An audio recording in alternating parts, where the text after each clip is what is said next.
Hi friends, இன்னைக்கு எங்களுடைய morning routine தான் நீங்கள் வந்து பார்க்க போகிறீங்க. வீடியோவை ஸ்கிப் பண்ணாமல் பாருங்கள். வழக்கம் போல் நாங்கள் காலையிலே பால் கறக்கிறதுக்காக கிளம்பிட்டோங்க. காலையில் 8 மணிக்குள்ளே நாங்கள் பால் கறந்து எடுத்துகிட்டு வந்து சென்டரில் ஊற்றி ஆகணும். அப்படி இல்லைன்னா பால் வண்டி போயிடுங்க. இன்றைக்கி வீட்டில் தொட்டி தண்ணியுமே இருந்துச்சா, அதையுமே கொண்டு வந்துட்டோங்க. எங்கள் வீட்டில் மீதமாகிற சாப்பாடாகட்டும், இல்லை காய்கறிகளோட தோலோ, இல்லை பழங்களுடைய தோலோ எதுவுமே பார்த்தோம்னா நாங்கள் குப்பையில் போடவே மாட்டோங்க. ஏன்னா எங்களுடைய மாடு எல்லாத்தையும் அழகாக சாப்பிட்டுடும். தவிடு தண்ணியோட கலந்து வச்சோன்னா சூப்பராக சாப்பிட்ருங்க.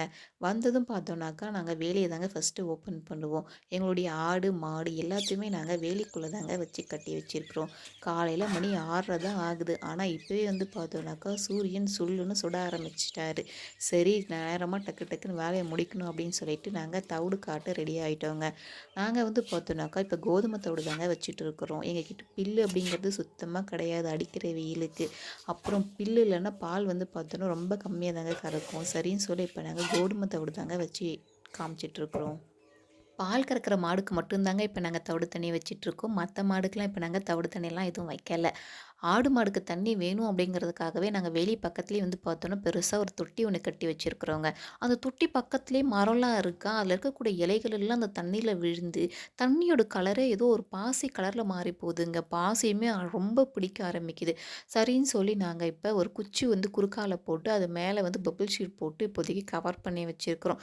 சீக்கிரமாக அதுக்குமே ஏதாவது பண்ணணுங்க. உங்களுக்கு ஏதாவது ஐடியா தெரிஞ்சிச்சுனாலும் கொஞ்சம் சொல்லுங்க. நாங்க பால் கறந்து முடிக்கிற வரைக்குமே இந்த செவ்வந்தி பாய்ஸ் நம்ம கால சுத்தி சுத்தி தாங்க வந்துட்டுருப்பாங்க. பால் கறக்கிற மாடுக்கு தவிடு வைக்கணுன்றதுக்காகவே நாங்க கஞ்சியுமே காசி வைப்போங்க. அதையுமே இந்த தவிடு கூட கலந்து வீட்லேருந்து கொண்டு வந்த கஞ்சி தண்ணியுமே சேர்த்து நாங்க வந்து மாடுகளுக்கு தண்ணி காட்டுவோம். எங்க மாடுல ஒருத்தர் வந்து பார்த்தோம்னாக்கா, வீட்லேருந்து கொண்டு வர தொட்டி தண்ணி கலந்து வச்சா சாப்ட்டுருவாரு. இன்னொருத்தருக்கு வந்து பார்த்தோம்னா, இந்த காய்கறியோட வேஸ்ட்டோ, இல்ல பழங்களுடைய அந்த தோலோ சரி, எதுவுமே சாப்பிட மாட்டாரு. அப்படி வச்சுட்டோம் அப்படின்னாக்கா போதும், கோவத்துல கீழ தள்ளி விட்டுருவாரு. என்னங்க பண்றது? அப்படி இருக்காரு அவரு. சரின்னு சொல்லி சாப்பிட்ற மாட்டுக்கு மட்டும் தான் இந்த நாங்க குடத்துல எடுத்துட்டு வந்த தண்ணிய கலந்து வைப்போம். இன்னொரு மாட்டுக்கு அத நாங்க வைக்க மாட்டோம். இந்த தொட்டி தண்ணி வந்து பார்த்தோம்னா, எங்க வீட்ல இருந்து மட்டும் சேர்ந்தது கிடையாதுங்க. அக்கம் பக்கத்துல மாடு இல்லாதவங்க, அவங்க வீட்ல சாதம் வடிக்கிற தண்ணி, அந்த மாதிரி இருக்கிறது எல்லாத்தையும் கொண்டு வந்து எங்க வீட்ல வந்து ஊத்தி வச்சுட்டு போவாங்கங்க. அதையும் எடுத்துட்டு வந்து நாங்க மாடுகளுக்கு தண்ணியோட இந்த மாரி தவிடோட கலந்து வச்சுடுவோம். தவிடு தண்ணிலாம் வச்சு முடிச்சுட்டு, அதுக்கப்புறம் தான் நாங்க இருக்கிற சாணிய அள்ள போவோம். ஏன்னா, சாணி அள்றதுக்குள்ள தவிடு தண்ணி மாடு எல்லாத்தையும் அழகா குடிச்சிடுவாங்க. அப்புறம் நம்ம பால் கறக்க ஈஸியா இருக்கும்ல. அதனால நாங்க இப்படி தாங்க பண்ணிட்டு இருக்கிறோம். சாணி அள்றதுக்குன்னே இந்த மாரி நாங்க ஒரு பிளாஸ்டிக்ல பாண்டு ஒண்ணு வாங்கி வச்சிருக்கிறோங்க. இதுதான் வந்து பார்த்தோன்னா, தூக்குக்கொள்ள கொஞ்சம் வசதியாவும் இருக்கு, ஈஸியாவும் இருக்க மாரி இருக்கு எங்களுக்கு. சாணி எல்லாத்தையுமே அள்ளி நாங்க இங்கேயே தாங்க கொட்டி வைக்கிறோம். எங்களுடைய ஆட்டோட புழுக்கையும், அப்புறம் மாட்டோட சாணி இது எல்லாத்தையுமே நாங்க 2த்தையும் ஒண்ணாவே தாங்க ஒரே இடத்துல கொட்டி வச்சிருக்கிறோம். வருஷத்துக்கு ஒருக்கா வந்து பார்த்தோன்னா, எங்களுடைய நிலத்தை நாங்க இத வந்து எருவா வந்து அடிச்சிடுவோங்க. அந்த மாரி அடிச்சோம் அப்டின்னா, நிலத்துக்குமே வந்து பார்த்தோன்னா, ஒரு சத்து குடுக்கும். அப்புறம் நாம செயற்கையா அடிக்கக்கூடிய அந்த பூச்சி மருந்தாகட்டும், இல்ல உரமாகட்டும், அதெல்லாம் வந்து பார்த்தோன்னா, அடிக்கிறது வந்து கொஞ்சம் குறையும். செலவு குறையுங்க. அதுக்காகவே நாங்க வந்து பார்த்தோன்னா, எருவ வந்து கொஞ்சம் அடிச்சிடுவோம். இல்ல எங்க எருவு வந்து அடிக்க முடியல அப்டின்னாக்கா, வேற யாருன்னா ஒரு குறிப்பிட்ட அமௌண்ட்டுக்கு கேட்குறாங்க அப்டின்னா, அப்படியுமே நாங்க வந்து குடுத்துருவோம். பாருங்க நம்ம சாணி அள்ளி முடிக்கிறதுக்குள்ள இவங்க அழகா கஞ்சி தண்ணி குடிச்சு முடிச்சுட்டாங்க. இப்ப நம்ம பால் கறக்க வேண்டியது தான். இந்த பால் கறக்கிற கேனை எடுத்துட்டாலே போதுங்க, நம்ம செவ்வந்தி பாய்ஸ் வந்து ஆஜராயிடுவாங்க. பால் அவங்களுக்கு ஊத்துற வரைக்குமே வந்து பாருங்க, போகவே மாட்டாங்க. கன்னுக்குட்டி அவுத்து விட்டதும் பார்த்தீங்களா, எப்படி கரெக்ட்டா அவங்க அம்மாகிட்ட வந்து பால் குடிக்கிறாரு அப்படின்னு சொல்லிட்டு. கன்னுக்குட்டிய வச்சு ஃபர்ஸ்ட்டு சொரப்புலாம் விட்டுட்டு, அதுக்கப்புறம் தான் நாங்க வந்து பால் கறக்க ஆரம்பிப்போங்க. ஃபுல் பாலையும் நாங்களேலாம் கறந்துட மாட்டோங்க. கன்னுக்குட்டிக்கு கண்டிப்பா பால் வந்து பார்த்தோன்னா, 2 காம்ப விட்டுட்டு 2 காம்பு தான் வந்து பார்த்தா நாங்க வந்து பால் கறப்போங்க. பால் கறந்து முடியிற வரைக்கும் இந்த ப்ரௌனியும் அவங்களுடைய பொண்ணு வந்து பார்த்தோன்னா, ஒரே கொஞ்சல் சாதாங்க கொஞ்சிட்டுருப்பாங்க. சாணியெல்லாம் போட்டுட்டு அது மேலயே மாடு வந்து படுத்துட்டே இருக்குமா, அதனால பால் கறக்கிறதுக்கு முன்னாடி மடிய வந்து நல்லா தண்ணிய வச்சு கழுவிட்டு, அதுக்கப்புறம் தான் நாங்க வந்து பால் கறக்க ஆரம்பிப்போங்க. இந்த மாட்டோடைய மடி மட்டும் வந்து பார்த்தோம்னாக்கா, அதோட காம்பு வந்து ரொம்ப டைட்டா இருக்கும். அதனால வந்து கொஞ்சம் கையில விளக்கெண்ணெய் தடவிட்டு, அதுக்கப்புறம் தான் வந்து பால் வந்து கறப்போங்க. நீங்களாம் இந்த மாதிரி செய்வீங்களா? அப்படின்னு சொல்லிட்டு மறக்காம கமெண்ட் பண்ணுங்க. இந்த மாட்டுக்கு மட்டும் பால் கறக்கிறப்ப, கை வந்து பார்த்தோன்னா, அது கொரக்கால் இழுக்கிற மாதிரி இருக்கும்னே கூட சொல்லுவாங்க. அவ்ளோ டைட்டா இருக்கு அப்படின்னு சொல்லுவாங்க. சில டைம் இந்த மாட்ட நம்ம வித்துடலாமா அப்படின்னு கூட வந்து பேச்சு போயிட்டுருக்கு. ஆனா, இன்னும் அந்த மாரி எந்த ஒரு முடிவும் நாங்க எடுக்கல. பால் கறக்கிறது வந்து பார்த்தோம்னா, சில மாட்டோட காம்புல கறக்கிறது ரொம்ப ஈஸியா இருக்குங்க. கை வைக்கிறதும் தெரியாது, பால் வர்றதும் தெரியாது. ஆனா, சில மாட்டோட காம்புலாம் ரொம்ப கஷ்டமா இருக்கும். ரொம்ப வந்து கஷ்டப்பட்டு தான் இழுக்கிற மாதிரி இருக்கும். அந்த மாதிரி காம்பு தாங்க எங்களுடைய ப்ரௌனிக்கு. ரொம்ப கஷ்டப்பட்டு தான் வந்து பால் கறப்பாங்க. இதுவே எங்க மாமனார், மாமியார்லாம் வந்து பார்த்தோன்னா, ப்ரௌனி கிட்ட பாலே நான் கறக்க மாட்டேன். கை கொரக்கல் இருக்கிற மாரி இருக்கு அப்படின்னே சொல்லுவாங்க. அவ்வளோ கஷ்டமா இருக்கும். என் கணவர் மட்டும் தான் வந்து பார்த்தோன்னாக்கா, இதில வந்து பால் வந்து கறந்துட்டு இருப்பாங்க. பால் கறக்கிறது ஒரு சைடு கஷ்டமா இருந்தாலும், இந்த ப்ரௌனி வந்து சில டைம் ஒரே அட்ராசிட்டி பண்ணுங்க. வாளால மூஞ்சில அடிக்கிறது, முன்ன பின்ன போறது அப்படின்னு சொல்லிட்டு, பாலெல்லாம் கறந்து எடுத்துட்டு வந்து இந்த கேன்ல ஊத்துறப்ப கூட பாருங்க, அந்த செவந்தி பாய்ஸ் வந்துருவாங்க. பால் அவங்களுக்கு ஊத்தி ஆகுற வரைக்கும் ஒரே மியா மியான்னு ஒரே சவுண்டா தான் இருக்கும் அங்க. அப்புறம் நம்மளுடைய ப்ரௌனியோட பொண்ண அவுத்து விட்டுட்டா, அவரு போயிட்டு அவரோட பால வந்து அழகா குறிச்சிட்ருப்பாரு. இதே போல தான் நம்மளுடைய ஒயிட்டிக்கும் வந்து பார்த்தோன்னா, பால் கறப்போம். ஆனா, ஒயிட்டியோட காம்பு வந்து பார்த்தோன்னாக்கா, நல்ல ஸ்மூத்தா இருக்குங்க. கை வைக்கிறதும் தெரியாது, கறக்கறதும் தெரியாது. இதில வந்து பார்த்தோன்னா, ரொம்ப ஈஸியா இருக்கும். சரி அவர் கறந்துட்டு இருக்கட்டும் அப்படின்னு சொல்லி நான் தோட்டத்து சைடு வந்தேங்க. வந்து பார்த்தாக்கா, பாவக்காய் எல்லாமே வந்து ஒரு 1/2 கிலோ போல தீரும் போல. இன்னும் ஒரு 2 நாள்ல ஃபுல்லா முத்திடும். பறிக்கிற ஸ்டேஜில இருக்கு.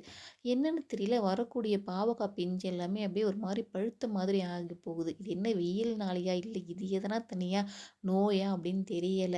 ஆனா பூவுமே வந்து பார்த்தாக்கா, இன்னும் நெறைய பூவும் வச்சிட்டுருக்கு. ஆனா வரக்கூடிய பிஞ்சு வந்து பார்த்தாக்கா, இந்த மாரி பழுத்த மாதிரியும் ஆயிட்டு இருக்குது. இன்னைக்கு சும்மா அப்படியே வேலி மேலேயே தான் வந்து பார்த்தோம்னாக்கா, இந்த பாவக்கா வந்து படர்ந்துகிட்டே இருக்கு. இப்ப இருக்கா, இந்த செடி வந்து செத்ததும் அப்படியே அதே இடத்துல இன்னொரு செடி அப்படியே முளைச்சிட்டே இருக்கும். நாங்க விதைல்லாம் வந்து பார்த்தோம்னா, இதுக்கு போட்டது கிடையாது. அப்படியே வேலிக்கு வெளியே இருந்து பார்த்தாலே நம்மளுடைய கீரைலாம் அழகா தெரிஞ்சுது. அதுக்குள்ள என் கணவரும் வந்து பார்த்தாக்கா, பாலுமே கறந்து முடிச்சுட்டாங்க. சரின்னு சொல்லி எல்லாத்தையும் எடுத்துக்கிட்டு, பால் எல்லாத்தையும் அழகா கேன்ல ஊத்தி வச்சுட்டு, நம்மளுடைய செவந்தி பாய்ஸ்க்கு வந்து பார்த்தோம்னாக்கா, பால் வந்து இப்ப அவங்களுடைய யானத்துல ஊத்தியாகணும். இல்லன்னா அவ்வளோதாங்க. ஒரே கயா முயான்னு ஒரே சவுண்ட் அதிகமா ஆயிடும். பால் ஊத்தாம வந்துட்டோம்னாக்கா. நம்மளுடைய 2 மாடுமே சேர்ந்து இவ்வளோ பால் தாங்க கறக்குது. இது வந்து பார்த்தோன்னா ஒரு 5 லிட்டர் கேனுங்க. மாடுலாம் பால் நல்லா தான் கறக்கும். ஆனா, அதுக்கு தீவனம் அப்படிங்கிறதே கிடையாதுங்க. கொஞ்சமாச்சும் பச்சை புல்லு சாப்பிட்டா தானே பால் கறக்கும். வெறும் வைக்கோல மட்டும் சாப்பிட்டா அது என்னத்தங்க கறக்கும்? ஒரு மழையாவது பெய்யும்ன்னு பார்க்குறோம். ஆனா, மழை அப்படிங்கிறது பெய்யுமானேன்ற அளவுக்கு இருக்குங்க. பால் எல்லாத்தையும் கேன்ல ஊத்திட்டு, அப்படியே நம்மளுடைய செவந்தி பாய்ஸ்க்கான பாலையும் அவங்களோட யானத்துல ஊத்திட்டு கிளம்பிட்டோங்க. இந்த செவந்தி பாய்ஸ் வந்து பார்த்தோம்னாக்கா, சின்ன வயசுலேருந்தே வந்து பார்த்தா நம்மகிட்ட தாங்க வளர்ந்துட்டுருக்காங்க. அவங்களுக்கு காலையில பால் மட்டும் இல்லங்க, 3 வேளைக்கு தேவையான சாப்பாடுமே நம்ம வீட்ல இருந்து அவங்களுக்கு போயிடும். அதனால அவங்க எங்கேயும் போமாட்டாங்க. நம்மகிட்டயே தான் சுத்தி சுத்தி வந்துட்டுருப்பாங்க. பேருக்கு தாங்க பூனை. ஆனா ஒரு எலிய கூட புடிக்க மாட்டாங்க. எலிய பார்த்தாலே பயந்து வந்து உள்ள பூந்துப்பாங்க. அப்படியே நம்மளுடைய கன்னுக்குட்டி எல்லாத்தையுமே வந்து நாங்க இங்கேயே கட்டி போட்டுட்டு கிளம்ப போறோங்க. ஏன்னா விட்டுட்டு வந்துட்டோம்னு வச்சுக்கோங்க, பக்கத்துக்காரங்க கொல்லைலலாம் போய் மேய்ஞ்சு சண்டைய வளர்த்து விட்டுருவாங்க இவங்க. அதனால இப்போதைக்கு கொல்லையிலேயே கட்டிட்டு போடுறோம். அப்புறமா எங்க மாமனார் வந்து வெளிய எங்கனா ஓட்டிட்டு போயிட்டு கட்டுவாங்கங்க. நம்ம கொல்லையில தான் ஒண்ணுமே இல்ல பாருங்க. அப்படியே பாலைவனத்து நிலம் மாதிரி இருக்கு பார்க்கறதுக்கே. ஒரு புல்லு பூண்டு கூட கிடையாது பாருங்க. இங்க என்னத்த மேயிறது? முன்னெல்லாம் கொல்லைக்கு போணும்னாலே ஆசையா இருக்கும். அப்படியே பச்சை பசேல்னு இருக்கும். நல்லா குளு குளுன்னு இருக்கும். ஆனா, இப்பலாம் கொல்லைக்கு போனாலே எப்படா வீட்டுக்கு போவோம் அப்படின்ற மாரி இருக்குங்க. எல்லாம் வெயில் தாங்க காரணம். ஒரு மழை பெஞ்சா கொஞ்சம் பில்லு பூண்டு முளைக்கும். இந்த ஆடு மாடுங்களுக்கு மேய்ச்சலுக்காவது ஆகும்னு பார்க்குறோம். அதுக்கு மட்டும் வழியே இல்ல. அப்படின்ற மாரி இருக்கு.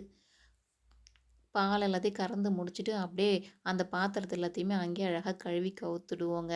தொட்டி எப்படி இருந்துச்சோ, அதே போல நாங்க மூடி வச்சுடுவோம். நம்ம மரத்துல வேற மாங்காய் அதிகமா இருக்கா, 1, 2 பழம் வேற பழுக்க ஆரம்பிச்சிடுச்சு. நாங்க என்னடான்னா, இன்னும் சைஸ் பெருக்கும் அப்படின்னு சொல்லி வெயிட் பண்ணோம். கடைசியில சைஸ் இவ்வளோதான் போல. இதுக்கு மேல அது பெருக்காது போலருக்கு. சரி சீக்கிரம் பறிச்சு நம்ம ஊறுகாயாவது போடணும். ஏன்னா இவ்வளவும் பழமாச்சுன்னா நம்மகிட்ட வேஸ்ட் ஆயிடும். அப்புறம் அடுத்த 1 வருஷத்துக்கு நம்ம வீட்ல ஊறுகாயே இருக்காது அப்படின்னு சொல்லி முடிவு செஞ்சிருக்கோங்க. இன்னும் ஒரு 2 நாளுக்குள்ள நாங்க மாங்காய பறிச்சு ஊறுகாய் போட்டு ஆகணும். பக்கத்துல நம்முடைய சீத்தாப்பழம் வேற நல்லா காய் வச்சிருக்குங்க. ஏகப்பட்ட பிஞ்சு வச்சிருக்கு. தொட்டி எல்லாத்தையும் நாங்கள் எப்படி இருந்துச்சோ அதே போல் மூடி வச்சுட்டு பாலையும் எடுத்துக்கிட்டு நம்மளுடைய தொட்டி தண்ணி குடத்தையும் எடுத்துக்கிட்டு கொல்லிலேருந்து வீட்டுக்கு கிளம்பிட்டோங்க. மணி இப்போ 7:15 தான் ஆகுது. வந்து ஒரு 1 ஹவர் தாங்க ஆச்சு. அதுக்குள்ளே எல்லா வேலையும் முடிச்சுட்டு நாங்கள் கிளம்பிட்டோம்.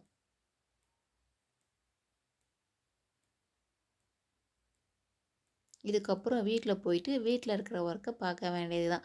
ஓகே ஃப்ரெண்ட்ஸ், நம்மளுடைய வீடியோ உங்களுக்கு பிடிச்சிருக்கு அப்படின்னு சொல்லிட்டு மறக்காமல் கமெண்ட் பண்ணுங்கள். அப்படியே நம்மளுடைய சேனலை கொஞ்சம் சப்ஸ்கிரைப் பண்ணிவிட்டு பாருங்கள்.